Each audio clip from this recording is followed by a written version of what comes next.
So that's where we were last night, staying in a very traditional Indian palace, and we're just about to set off and the car's leaving before us. There's the bikes all getting set up and ready for another day of motorbike adventures of India.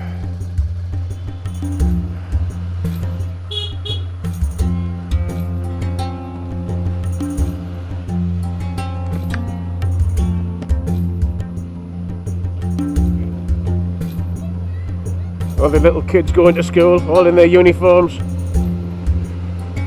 This is day 9. It's the last day of the tour. Even though there is another day after this as we go back to Delhi, this is the actual last day of the tour as we leave from Nimaj back to Jaipur. So only 2 days to go. Coming towards the end of the adventure.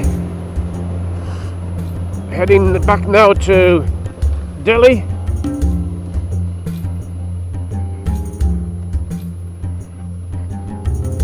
On the way, we're going to be going to see some marble being cut, and the ride through Jaipur is going to take your breath away. But first of all, we're going back to Jaipur, staying at the hotel we stayed at on the first night.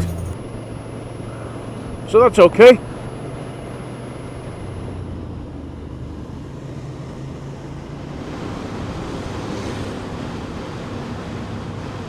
The size of that granite, that marble on the back of there. Look at the size of that lump.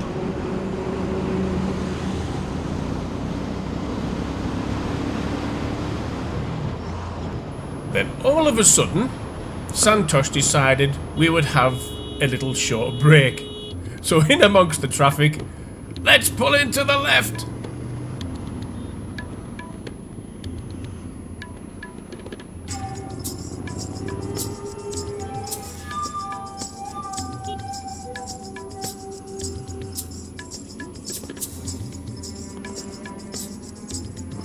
And then let's try driving towards the oncoming traffic. We'd seen this happen that often, it was just the norm. So it certainly didn't feel out of place. Now, one of the things that I'd been requesting all the way around the tour was to stop off and to see some traditional crafts taking place. Having seen so much marble and granite, we chose to stop off at this region here to go to one of the factories and to see if we could find out how some of this marble is produced from those whacking grey white rocks that we'd seen on the backs of trucks to the marble that we can see on our floors, our worktops, even tiles. So we pulled into this factory and we asked the question, can we have a look around? You're going to go and ask? The factory, bigger factories, cutting down the whole block into the... Yeah.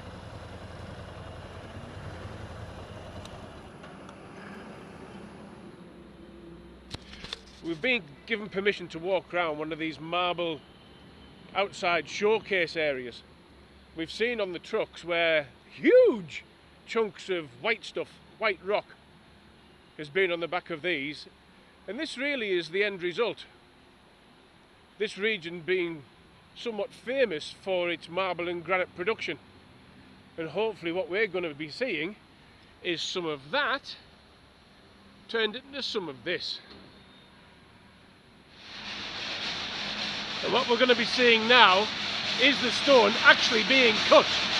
Look at the amount of water being used. Multiple blades making multiple sheets of it.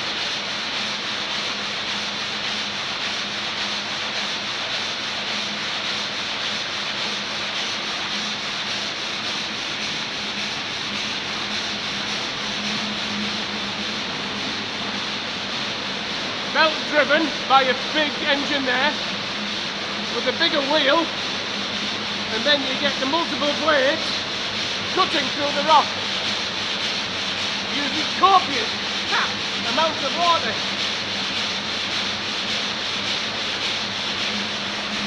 And the process that you're looking at there with the multiple blades will take 4 to 5 hours for it to cut through that block.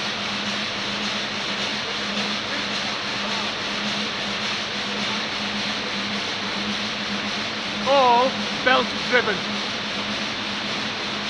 Look how basic the factory is.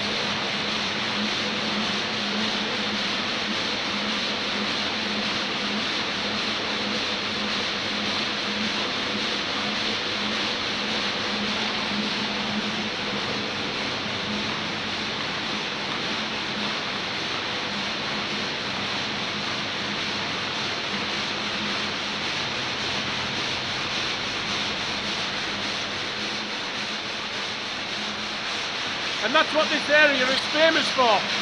Cutting those massive blocks outside into the sheets of marble that we use as worktop or tabletop, or even floors, baths, showers that we've experienced in some of the accommodation that we've stayed in. And that's what it ends up like. That's how thick it'll be. And how smooth it'll be as well.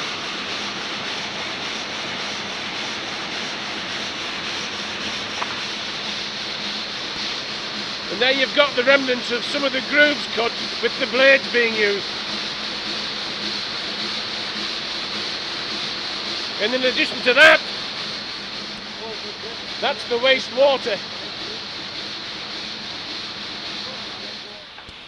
And here we have some of the sheets that have already been cut.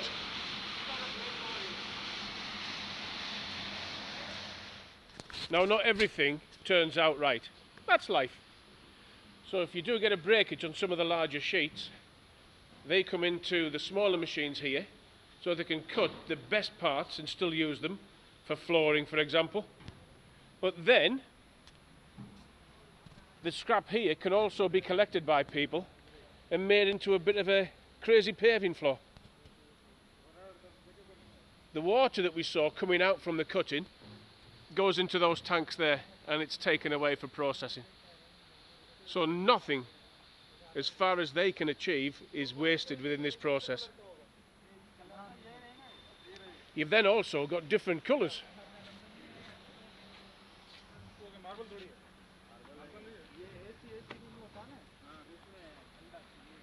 Look at the fabulous colours on that. Isn't that just gorgeous, that? And we've been in a bath, haven't we, boys and girls, made by this stuff?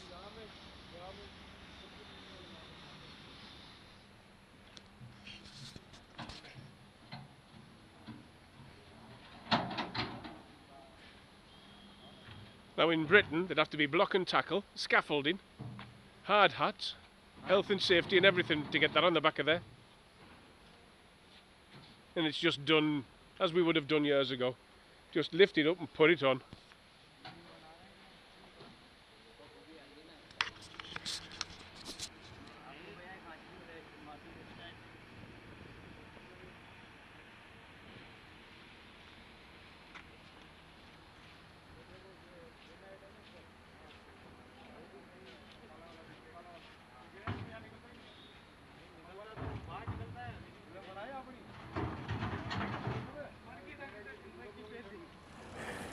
Can you quickly ask him how many tons he puts through a year?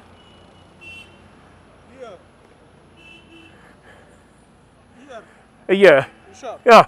There's a lot of time. Okay, how much in a month? 1200. 1,200 tons a month.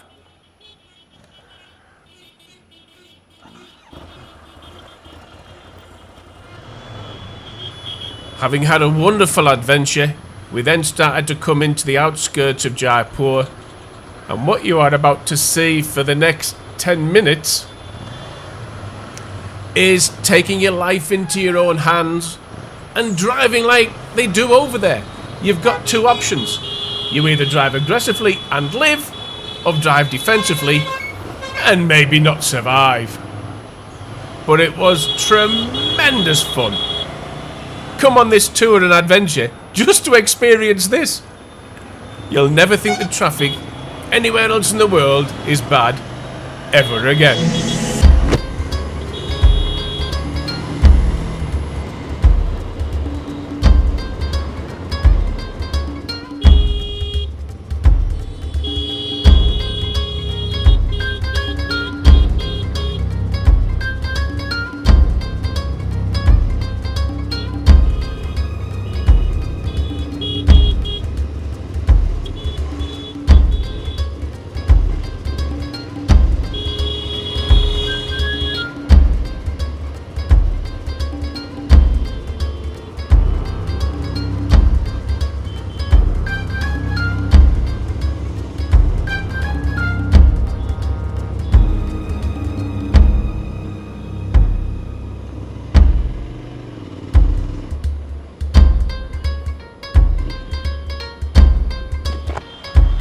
Total and utter madness.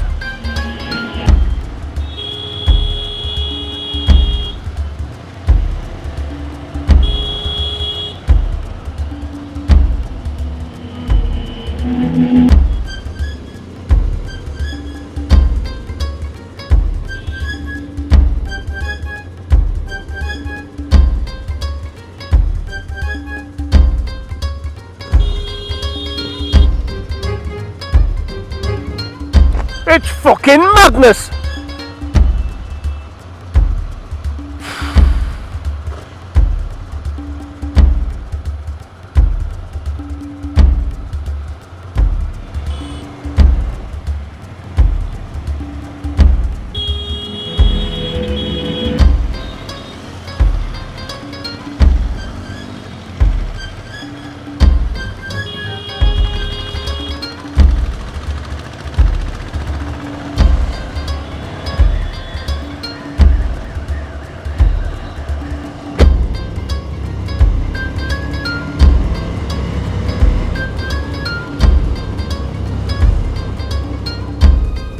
God damn, this has to come to an end soon, surely.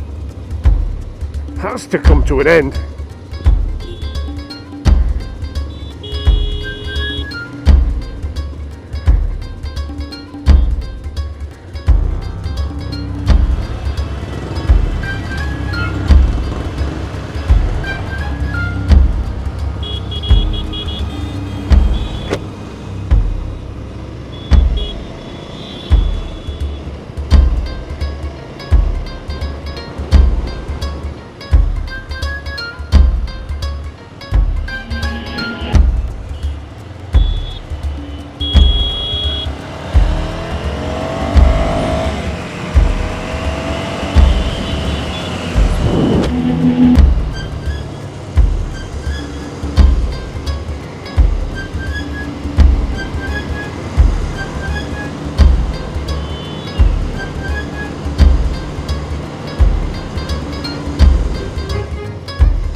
So that was riding through the centre of Jaipur, ending in seeing a bus knock a couple of guys off their motor scooter and the bus just driving off.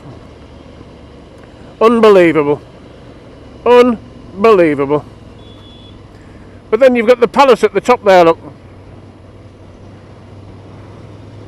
The peace and tranquility of a palace after that total and utter mayhem of Jaipur.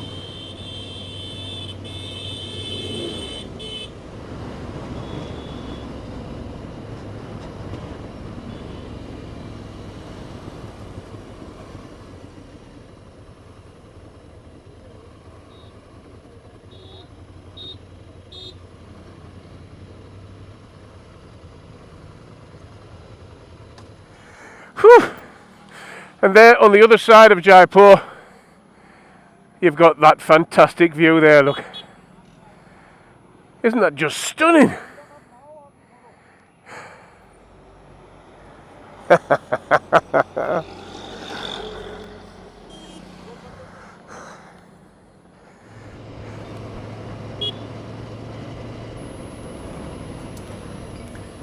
We then, having got through Jaipur, having been 2,100 kilometres, we got off the beaten track, took the back roads to Libawa Fort, which was our accommodation. And I have to say, there were tears in my eyes.